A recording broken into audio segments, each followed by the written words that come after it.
আমরা আমাদের অনেক সমস্যার সৃজনশীল সমাধান নিয়ে আলাপ করছি, কিন্তু আমাদের একটা বিশাল জাতীয় সমস্যা আছে পার্বত্য চট্টগ্রাম নিয়ে। বাংলাদেশ রক্তাক্ত যুদ্ধ করছে এই জনপদে, যুদ্ধ থামছে কিন্তু ছাই চাপা তুষের মতো এক আগুন ধিকে ধিকে জ্বলতেছে। পাহাড় আর সমতলের জনগোষ্ঠীর মধ্যে সন্দেহ আর অবিশ্বাসের বাতাস লঘু হইয়া যায় নাই। আমি মাঝে মাঝে ভাবি, যারা রাষ্ট্র চালায় তারা কি আদৌ সমস্যাগুলো নিয়ে ভাবেন? কিভাবে এটা সমাধান করা যায় এটা নিয়ে ভাবেন? ভাবলে, আন্তরিকভাবে চেষ্টা করলে তো এই সমস্যা একেবারে দূর না হোক, অনেকটা তো সহনীয় করে ফেলা যায়। রাষ্ট্র সবসময় অপদার্থরা চালায়, তাই কখনো আমরা ভাবতেই পারি না সমস্যাকে দূর করতে হলে কি কি কাজ করতে হবে, কিভাবে সৃজনশীলভাবে সমস্যার সমাধান করতে হবে। আজ আমি পার্বত্য চট্টগ্রাম ইস্যু নিয়ে আলাপ করব। আমার আলাপে সব সমস্যার সমাধান থাকবে না, তবে অন্তত একটা বড় সমস্যার সমাধানের বিষয়ে আলাপ করব।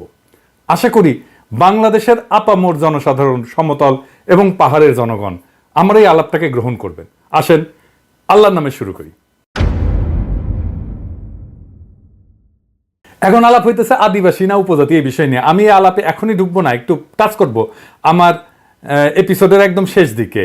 আমার মতে সমস্যার মূলটা এই জায়গায় না, মূলটা মূলত দুইটা জায়গায়, একটা স্থানীয় আর একটা আন্তর্জাতিক। আন্তর্জাতিক বিষয়টা আমি প্রথমে আলোচনা করব, কারণ পার্বত্য চট্টগ্রাম নিয়ে আলাপ করার সময় সেই আন্তর্জাতিক প্রবলেমটা, সমস্যাটা, যেখানে ভারত একটা গুরুত্বপূর্ণ ফ্যাক্টর, সেটারে মাথায় রাখলে আমাদের বিষয়টা বুঝতে সুবিধা হবে এবং সমাধানের পথটা ভাবতেও সুবিধা হবে। আসেন এই দুইটা বিষয় কি কি। ভারত মনে করতো যে পার্বত্য চট্টগ্রামের নাগা এবং মিজো বিদ্রোহীরা লুকায় আছে এবং তাদেরকে পাকিস্তানের গোয়েন্দা সংস্থা আইএসআই সাহায্য করে। তো এইটার পাল্টা কর্মসূচি নেয় ইন্ডিয়া, যে পূর্ব পাকিস্তানকে দেশটার রাজনৈতিক মূল অংশ থেকে বিচ্ছিন্ন করবে। তো ভারত এইটার উল্টা কর্মসূচি নেয় যে পূর্ব পাকিস্তানকে পশ্চিম পাকিস্তানকে বিচ্ছিন্ন করবে এবং এই কর্মসূচি নিয়ে আগায় যেতে থাকে। এবং এইটা নিয়ে আগায় যাওয়ার জন্য তাদের গোয়েন্দা মানে রকে সবুজ সংকেত দেয় ভারতীয় নীতি নির্ধারকেরা। অনেক পরে ভারতের গোয়েন্দা সংস্থা তার কর্মকর্তা বি রমন এই সম্পর্কে বলছেন যে এই যে পূর্ব পাকিস্তান থেকে ভারতের উত্তর পূর্বাঞ্চলে আইএসআই চালানো কার্যক্রমের অবসান ঘটাইতে ইন্দিরা গান্ধী পূর্ব পাকিস্তানের বাংলাভাষীদেরকে পাকিস্তান থেকে বিচ্ছিন্ন হওয়া এবং বাংলাদেশ নামে একটা পৃথক রাষ্ট্র প্রতিষ্ঠার ব্যাপারে সহায়তা করতে হবে এই সিদ্ধান্ত নেয়। এটা বি রমনের বইয়ে লেখা আছে। তো ভারতীয় তরফ থেকে বাংলাদেশের মুক্তিযুদ্ধে সংশ্লিষ্টতার একটা বড় উপাদান ছিল একটা বিশেষ বাহিনীকে পার্বত্য চট্টগ্রাম দিয়ে অপারেশনে পাঠানো। এই বিশেষ বাহিনীর নাম ছিল special frontier force. General Uban ছিল এই ফোর্সের প্রথম ইন্সপেক্টর জেনারেল। 1962 সালের শেষ দিকে এই ফোর্সটা গড়ে উঠছিল। 71 সালে এই জেনারেল উবানি ছিলেন মুজিব বাহিনীর প্রশিক্ষক। মুজিব বাহিনী কি জানেন তো? ছাত্রলীগ, যুবলীগ আর আওয়ামী লীগের যৌথ গেরিলা বাহিনী। এরা কিন্তু যুদ্ধ করেনি, আর আজকে তারা মুক্তিযুদ্ধের সিপাহসালার হয়ে গেছে। শুধু তাই না, উবান ছিল রক্ষী বাহিনীরও প্রশিক্ষক। তাইলে বুঝতে পারতেছেন তো যে ইন্ডিয়ার প্ল্যানটা কি এবং কিভাবে সে প্ল্যানগুলো সাজাচ্ছে তার আশেপাশে। এবং পার্বত্য চট্টগ্রামে যখন 71-এ চূড়ান্ত অপারেশন হয়েছিল, তখন মুজিব বাহিনী না, স্পেশাল ফ্রন্টিয়ার ফোর্স নামে ওই আনকনভেনশনাল বাহিনীকেও ভারতীয়রা পার্বত্য চট্টগ্রাম দিয়ে বাংলাদেশে ঢুকায় দেয়। এবং এই স্পেশাল ফ্রন্টিয়ার ফোর্স অনেক দিন থাকে, এমনকি 1975 পর্যন্ত থাকে পার্বত্য চট্টগ্রামে। তো এই ফোর্সের দায়িত্ব কি ছিল? যে পার্বত্য চট্টগ্রামে যে ভারত নিয়ন্ত্রিত মিজোরাম এবং নাগাল্যান্ডের স্বাধীনতা সংগ্রামী আছে তাদেরকে খুঁজে বের করে এবং নিশ্চিহ্ন করা। এখানেই শেষ না, এই স্পেশাল ফ্রন্টিয়ার ফোর্সের সাথে মুজিব বাহিনী পার্বত্য চট্টগ্রাম দিয়ে যখন অভিযান শুরু করে, এটা নভেম্বরের শেষ দিকে। এরা ত্রিপুরা রাজ্য থেকে পার্বত্য চট্টগ্রামের পানছড়িতে প্রবেশ করে নভেম্বরের শেষে। একদল চাকমা তাদেরকে অভ্যর্থনা জানাইতে যায়, মনে করছে তাদের মুক্ত করতে আসছে। এই জন্য একটা খাসিও নিয়ে গেছিল বেচারারা। আহারে, মুজিব বাহিনী ও স্পেশাল ফ্রন্টিয়ার ফোর্স এই সদস্যদের খাসিটা নিছে, কিন্তু অভ্যর্থনাকারী সবাইকে হত্যা করছিল। তারপর তারা পানছড়ির পাহাড় গ্রামগুলোতে হামলা শুরু করে, বাড়িঘর লুটপাট করে, আগুন লাগায় দেয়, সামনে যাকে পায় তাকেই হত্যা করে এবং মেয়েদেরকে ধর্ষণ করে। তাদের হামলায় পানছড়িতে ওই দিনই নিহত হয়েছিল 32 জন নিরীহ পাহাড়ি। তারপর তারা পানছড়ি থেকে খাগড়াছড়ির দিকে রওনা হয় এবং যাওয়ার পথে 176টা বাড়িঘর জ্বালায় দেয়। 14 ডিসেম্বরেও তারা 22 জনকে হত্যা করে। এই ছিল আওয়ামী লীগের মুজিব বাহিনীর মুক্তিযুদ্ধ। এটাই তাদের কন্ট্রিবিউশন। বাংলাদেশ থেকে ভারতীয় সামরিক বাহিনী চলে যাওয়ার সময় তাদের সেনাবাহিনীর এই স্পেশাল ফ্রন্টিয়ার ফোর্সকে রেখে দেওয়া হয় কক্সবাজারে। 72 সালের জুলাই পর্যন্ত পার্বত্য চট্টগ্রামে অপারেশন চালায়। তারপরে তারা প্রত্যাবর্তন করে। কিন্তু সবাই যে চলে গেছিল তা কিন্তু না, কারণ মুজিব যেদিন জয় বাংলা হয় না 1975-এ, ওই সময় পার্বত্য চট্টগ্রামে অপারেশন চালানো একটা ভারতীয় হেলিকপ্টার বিধ্বস্ত হয় রেকর্ড রে ভাই। মুজিব মূলত পার্বত্য চট্টগ্রামকে ভারতের হাতে তুলে দিছিল। আমি আর সেই ইতিহাসে গেলাম না, কিন্তু এখন পার্বত্য চট্টগ্রাম নিয়ে ইন্ডিয়ার পরিকল্পনাটা কি? ইন্ডিয়ার একটা দুর্বল জায়গা আছে চিকেন নেক, তাই না? আপনারা জানেন, যেটা দখল নিতে পারলে সেভেন সিস্টার জয় বাংলা হয়ে যাবে, আলাদা হয়ে যাবে। ইন্ডিয়া সেটা নিয়ে সবসময় একটা প্যারার মধ্যে থাকে। আমাদেরও একটা উইক জায়গা আছে, সেটা হইতেছে ফেনী, যা আমাদের বাংলাদেশ মূল ভূখণ্ডের সাথে পার্বত্য চট্টগ্রামকে যুক্ত করছে। ওই জায়গা দিয়া পার্বত্য চট্টগ্রামকে যদি আলাদা করে দিতে পারে ইন্ডিয়া, তাইলে চিকেন নেক নিয়ে তার না ভাবলেও চলবে, মুফতে একটা সমুদ্র বন্দর পাওয়া যাবে। তাই সে পার্বত্য চট্টগ্রামের সবসময় বিচ্ছিন্নতাবাদীদেরকে অকাতরে সাপোর্ট দেয়, শান্তি বাহিনীকে সাপোর্ট দিচ্ছে, কুকিজিনদের সাপোর্ট দেয়। তারা জানে পার্বত্য চট্টগ্রাম যদি বিচ্ছিন্ন হয়ে আলাদা রাষ্ট্র হয়ও, তাইলে এই ল্যান্ড লক একটা অতি অল্প জনগোষ্ঠীর ভূখণ্ডের ইন্ডিয়ার উপরে সর্বাংশে নির্ভর করা ছাড়া আর উপায় নাই। আর ওই অংশটা ইন্ডিয়া খাইয়া ফেলতে কোনো সমস্যা হবে না তখন। তবে আমরা এই সমস্যার কথা কম বেশি সবাই জানি। যে দ্বিতীয় যে সমস্যা, যেটার কথা আমরা একেবারেই জানি না, আলাপ করি না, সেই সমস্যাটা কি? আসেন সেটা নিয়ে আলাপ করি। এটা খুবই জটিল এবং কম আলোচিত সমস্যা। এই প্রসঙ্গে আমি আর একটা আলোচনা করে নিই, আপনাদের বুঝতে সুবিধা হবে। হংকং আর চায়না মেনল্যান্ড, এই দুইটা ভূখণ্ড কিন্তু একই দেশের হইলে সিস্টেম আলাদা, অর্থনৈতিক সিস্টেম আলাদা। হংকং অশান্ত না? আপনি একই দেশের দুইটা সিস্টেম করলে সেটা অশান্তির একটা বীজ হয়ে থাকে, যদি খুব ভালোভাবে ম্যানেজ করা না যায়। কারণ দেশ বা রাষ্ট্র একটা শরীরের মতো, এটা একটা রাজনৈতিক অর্থনৈতিক সংহতির দরকার পড়ে। ইকোনমিক সিস্টেম আলাদা হইলে রাজনৈতিক সংহতি রক্ষা করা দূর হয়ে যায়। কেন? মার্কস বলছেন যে রাজনীতি হচ্ছে অর্থনীতির একটা ঘনীভূত রূপ। অর্থনীতি যেমন, সেটাই রাজনীতি হইয়া দেখা দেয়। কথাটা খুবই সত্য কথা। একটা দেশের ইকোনমি যেমন, তার রাজনীতিটাও তেমন। এটা নিয়ে পরে আবার বিস্তারিত আলাপ করা যেতে পারে, কিন্তু আপাতত আজকাল আলাপের জন্য এইটুকু জানলেই চলবে। পার্বত্য চট্টগ্রামের ইকোনমি কি আলাদা? হ্যাঁ, আলাদা। ওদের ইকোনমি ভূমি নির্ভর। ওদের বর্তমান ভূমির মালিকানা ব্যবস্থা খুবই জটিল এবং বহুমুখী একটা কাঠামোর উপর প্রতিষ্ঠিত, যা ঐতিহাসিক, সামাজিক, সাংস্কৃতিক এবং প্রশাসনিক অনেকগুলো কারণের মিশ্রণ। তিনটা স্তরে এদের ভূমি ব্যবস্থাপনা। এক নাম্বার, ঐতিহ্যবাহী ভূমি মালিকানা ব্যবস্থা। এটাই সবচেয়ে বড় ভূমি ব্যবস্থাপনা। আনুমানিক 50 থেকে 60% ভূমি এই ঐতিহ্যবাহী ব্যবস্থাপনার আওতায় পড়ে। কেমন সেটা? এইটা গোষ্ঠীভিত্তিক মালিকানা, কোনো ব্যক্তি মালিকানায় না। পার্বত্য অঞ্চলের প্রধান জনগোষ্ঠী যেমন চাকমা, মারমা, ত্রিপুরা এবং অন্যান্য গোষ্ঠীগুলা তাদের নিজস্ব ঐতিহ্যবাহী ভূমি ব্যবস্থাপনা পদ্ধতি অনুসরণ করে। এই ব্যবস্থায় জমির মালিকানা সাধারণত পরিবার বা গোষ্ঠীর মধ্যে থাকে। এটা একটা মৌখিক ঐতিহ্য, লেখাপড়া কিন্তু নাই, কোনো দলিল নাই। জমি ভোগ, দখল এবং ব্যবহার করার অধিকার আছে, কিন্তু সেটা আইনগতভাবে নথিভুক্ত না। জুম চাষ হয় না পাহাড়ে, এই জুম চাষের জন্য যে ভূমি, সেইটা কিন্তু এই ঐতিহ্যবাহী কৃষি পদ্ধতি এবং এই ভূমি মালিকানায়। এখানে জমি ব্যক্তিগত মালিকানা না, বরং গোষ্ঠীগত মালিকানায় পরিচালিত হয়। 2 নাম্বার মালিকানা হচ্ছে সরকারি ভূমি মালিকানা। সরকার যেটাকে রিজার্ভ বন ঘোষণা করছে, এটা সরকারের মালিকানা। পার্বত্য চট্টগ্রামের একটা বড় অংশ আমরা জানি যে রিজার্ভ ফরেস্ট বা সংরক্ষিত বন হিসাবে ঘোষিত। এই ভূমি বন বিভাগ দিয়ে নিয়ন্ত্রিত এবং চাষাবাদ এবং বসতি স্থাপন এখানে নিষিদ্ধ। তবে আপনারা জানেন যে পার্বত্য চট্টগ্রামের অধিবাসীরা ঐতিহাসিকভাবে বনের মধ্যে চাষাবাদ করে এবং বসতি স্থাপন করে। তো সরকার যদি নিষিদ্ধ করে দেয়, তাহলে তাদের ঐতিহাসিকভাবে চাষাবাদের পদ্ধতি ছিল, সেটা নষ্ট হয়ে যায় না? এটা মাথার মধ্যে নাই ওদের।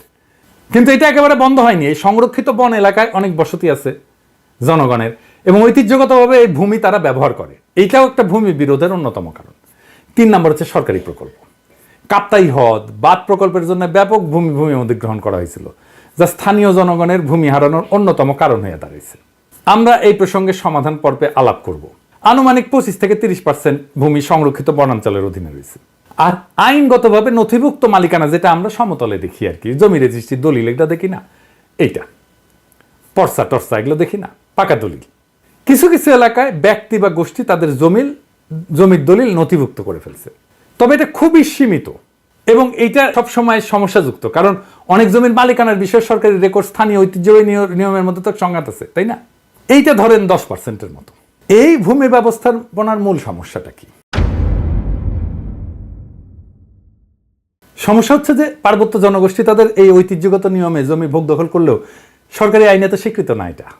তারপর ধরেন উন্নয়ন প্রকল্প, যেমন কাপ্তাই জল বিদ্যুৎ কেন্দ্র, এবং সমতলে অনেক মানুষ আসছে পার্বত্য অঞ্চলে, ফলে স্থানীয় জনগণের জমি হারানোর ঘটনা ঘটছে। আবার আরেকটা জিনিস বললাম যে রিজার্ভ সংরক্ষিত বন এবং কৃষি জমি নিয়ে যে সংঘাত, ওইখানে তারা বসতি স্থাপন করে, ওখানে কৃষি কাজ করে। সমতলের অনেকে বলে যে আমরা কেন পার্বত্য চট্টগ্রামে গিয়ে জমি কিনতে পারবো না, ওরা তো এসে সমতলে জমি কিনতে পারে। সমস্যা বুঝছেন তো? আপনি কার কাছ থেকে জমি কিনবেন? দলিলই তো নাই। দলিল তো মুখে মুখে, মালিকানা তো ব্যক্তির না রে ভাই, মালিকানা সামাজিক, এবং প্রায় 60% জমির মালিকানা এরকম। তো এই বাস্তবতাটা তো বুঝতে হবে। দেখেন এই সমস্যার সমাধান কি? ওয়ান কান্ট্রি টু সিস্টেম ব্যবস্থা আমাদের চালাইতে হবে ততদিন পর্যন্ত যতদিন না ব্যাপক সংখ্যাগরিষ্ঠ পাহাড়িরা এই সিস্টেম বদলানোর জন্য দাবি না করে। আমরা এই ব্যবস্থার জন্য হংকং এর অভিজ্ঞতা, স্কটল্যান্ড, উত্তর আয়ারল্যান্ডের অভিজ্ঞতা কাজে লাগাতে পারি। এইটা করে ঐতিহ্যবাহী ভূমি ব্যবস্থাকে আইনি স্বীকৃতি দিতে পারি এবং পুরো পার্বত্য চট্টগ্রামকে আমরা গ্রিন ইকোনমির আওতায় আনতে পারি। তাহলে আমাদের এই ওয়ান কান্ট্রি টু সিস্টেমটা ভালোভাবে বাস্তবায়ন করা যাবে। অর্থনৈতিক উন্নয়ন আর স্বাতন্ত্র্য 2 লক্ষ্যই অর্জিত হবে। পার্বত্য চট্টগ্রামে ব্যাপক অর্থনৈতিক উন্নয়ন করলে, পাহাড়িদের আয় আর জীবনযাত্রার মান বাড়াইলে বেশিরভাগ সমস্যার সমাধান হয়ে যাবে। আসেন এই গ্রিন ইকোনমিটা কি আর কিভাবে এটা ইমপ্লিমেন্ট করা যায় সেটা দেখি, বাস্তবায়ন করা যায়। গ্রিন ইকোনমি হলে এমন একটা অর্থনৈতিক ব্যবস্থা যা পরিবেশকে রক্ষা করবে, টেকসই উন্নয়নকে প্রাধান্য দেবে এবং এইটাই প্রাকৃতিক সম্পদের সঠিক ব্যবস্থাপনা, পরিবেশ বান্ধব প্রযুক্তি ব্যবহার এবং সবুজ কর্মসংস্থান তৈরির মাধ্যমে অর্থনৈতিক উন্নয়ন এবং পরিবেশ রক্ষার মধ্যে একটা ভারসাম্য আনবে। এবং আমরা পার্বত্য চট্টগ্রামকে যদি একটা সংরক্ষিত এলাকা বলে ঘোষণা দিয়ে গ্রিন ইকোনমির আওতায় নিয়ে আসি, তাহলে অনেকগুলো সুবিধা পাওয়া যাবে। স্বাতন্ত্র্য রক্ষা তো হবেই, পাশাপাশি অর্থনৈতিক উন্নয়ন সম্ভব হবে। সুবিধাগুলো এক এক করে আলোচনা করি। যেমন ধরেন, প্রাকৃতিক সম্পদের সংরক্ষণ করা যাবে। সংরক্ষিত এলাকায় অরণ্য, বন্যপ্রাণী এবং জীববৈচিত্র্য রক্ষার জন্য সঠিক ব্যবস্থাপনা গড়ে তোলা সম্ভব হবে এবং এর ফলে টেকসই একটা বন ব্যবস্থাপনা, যেটাকে সাস্টেনেবল বন ব্যবস্থাপনা বলা হয়, এবং পানি সংরক্ষণ, কার্বন নিঃসরণ হ্রাস করা যাবে এবং পরিবেশ বান্ধব কর্মসংস্থান তৈরি করা যাবে। কিভাবে? ধরেন ইকো ট্যুরিজম, জৈব চাষাবাদ, প্রাকৃতিক পণ্য উৎপাদন এবং স্থানীয় কারুশিল্পের মাধ্যমে স্থানীয় জনগণের জন্য কর্মসংস্থান সৃষ্টি করা যাবে। পরিবেশ বান্ধব উদ্যোগ নেওয়া যেতে পারে, যেমন সৌরশক্তি প্রকল্প, জৈব প্লাস্টিক উৎপাদন প্রকল্প, এইগুলো তৈরি করা যেতে পারে। এবং যেহেতু আমরা এখানে কার্বন নিঃসরণ কমাবো, তাই আন্তর্জাতিক সহযোগিতা পাওয়া যাবে প্রত্যেকটা প্রকল্পে।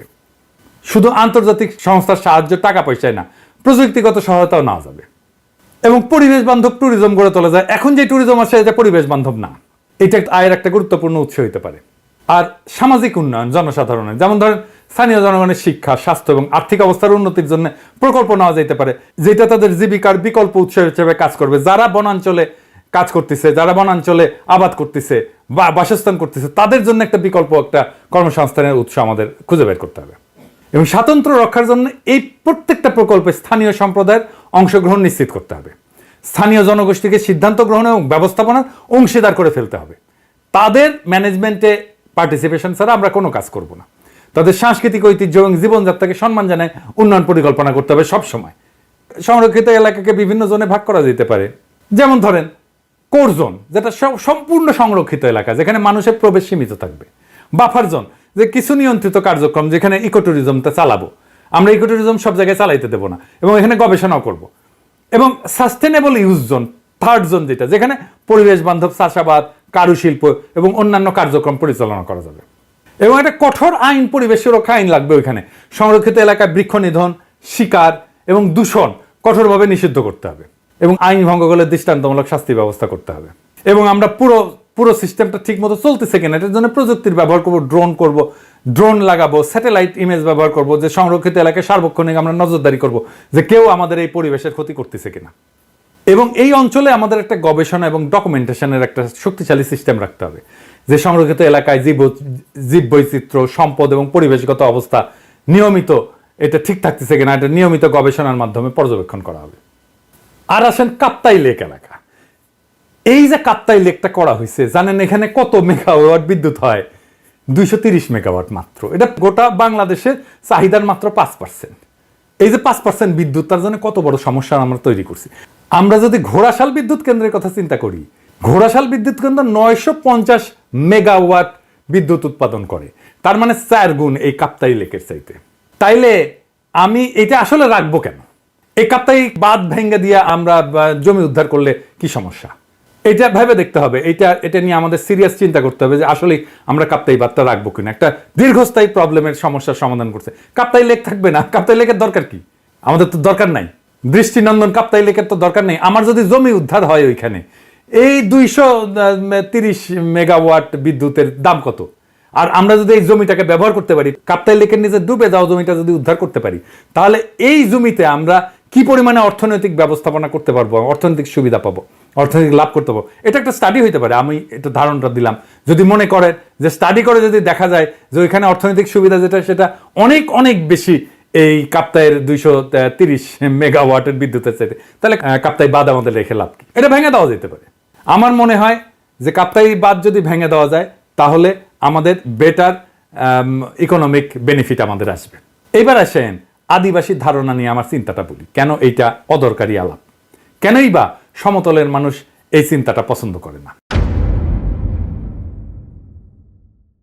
সমতলের মানুষ আদিবাসী ধারণা নিয়ে কি মত পোষণ করে সেটা বলার আগে বোমাং রাজা কি ধারণা পোষণ করে সেটা শুনি। আসেন শোনেন, ওনার কথাই শোনেন। আমার নাম অংশটু চৌধুরী। আপনারা বলেন আমরা actually we are not tribal, আমরা আদিবাসী নয়, আমরা ছিলাম বার্মাতি। কারকারের সম্রাট মাংরাজগিরি, উনি বোমাং রাজাকে 1614 সালে সরকার গভর্নর অফ চিটাগং, একজন রাজা গভর্নর ছিল। Fifth man entered into Chittagong District, বর্ধমানে, বোমাঙ্গি কমলাপুর 1727 সালে। 283 বছর আগে আমরা এখানে যুক্তি। এই যে ইন্ডিজেনাস বা আদিবাসী শব্দটার অর্থ হইল এমন জনগোষ্ঠী বা সম্প্রদায় যারা কোনো নির্দিষ্ট ভৌগোলিক এলাকায় ঐতিহাসিকভাবে বসবাস করে আসতেছে, যারা সেই এলাকার আদি অধিবাসী এবং যাদের ঐতিহ্য সাধারণত ঔপনিবেশিক বা আধুনিক জনগোষ্ঠীর আগমনের পূর্বে গড়ে উঠছে। সহজ বাংলায় বললে ওই অঞ্চলের আদিবাসিন্দা। রেড ইন্ডিয়ানরা যেমন আমেরিকার আদিবাসিন্দা, আপনারা তো সেটা না পাহাড়ি ভাইরা। তারপরে যখন এই শব্দ ব্যবহার করার জন্য চাপাচাপি করেন তখন বাকি দেশের মানুষ এটাকে সন্দেহের চোখে দেখবেই। এটাও বুঝতে হবে।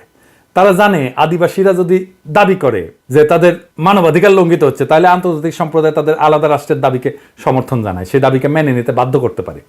আর আপনাদের তো জুম্মল্যান্ড সংক্রান্ত দাবি আছেই, আর ইন্ডিয়ার তো ফুসলানো আছেই, তাই না? এবং ইন্ডিয়া তো চায় এটাকে আলাদা করে নিয়ে একটা আলাদা তাদের মধ্যে খেয়ে ফেলতে। তো সন্দেহ তো যৌক্তিক। আপনারা যদি মনে করেন আদিবাসী শব্দটা আপনাদের আলাদা সুবিধা দেবে, আপনি বাংলাদেশ রাষ্ট্রের কাছে চান সেই সুবিধা, তাইলে আলাপ তো করা যেতেই পারে ওইটা নিয়ে। কিন্তু সে আলাপে না যায় যদি বলেন দেখিছো আকাশে কি সুন্দর চাঁদ উঠিছে, তাহলে হবে? পাহাড়ে সবাই যেমন বিচ্ছিন্নতাবাদী না, এটা যেমন সত্য, তেমন সমতলের সবাই আপনাদের ব্যাপারে ইনসেনসিটিভ বা অসংবেদনশীল না, এটাও তেমন সত্য। তাই আসেন দুই পক্ষকেই বলি, সংঘাত আর অবিশ্বাসের কালকাটায় আমরা নতুন ইতিহাস গড়ি। হাসিনা বিরোধী লড়াইয়ে পাহাড়ি ভাই বোনেরা আমাদের কাঁধে কাঁধ মিলায় লড়াই করছেন। আমরা এই ঐতিহাসিক ঐক্যকে সাথে নিয়ে আগায় যাই। আমরা এমন এক বাংলাদেশ গড়ে তুলি যার গর্বিত মালিক হবে হিন্দু, মুসলমান, পাহাড়ি, সমতলি, চাকমা, বাঙালি সকলেই। বৈচিত্র্যের মধ্যে আমরা গড়ে তুলব এক মহান ঐক্য, এক নতুন বাংলাদেশে, যে বাংলাদেশের স্বপ্ন দেখেই জুলাই আগস্টের হাজারো শহীদেরা চোখ মুছছিল, শেষ নিদ্রায় গেছিল। আসেন আমরা সেই স্বপ্নকে বাস্তব করে তুলি। ইনকিলাব জিন্দাবাদ।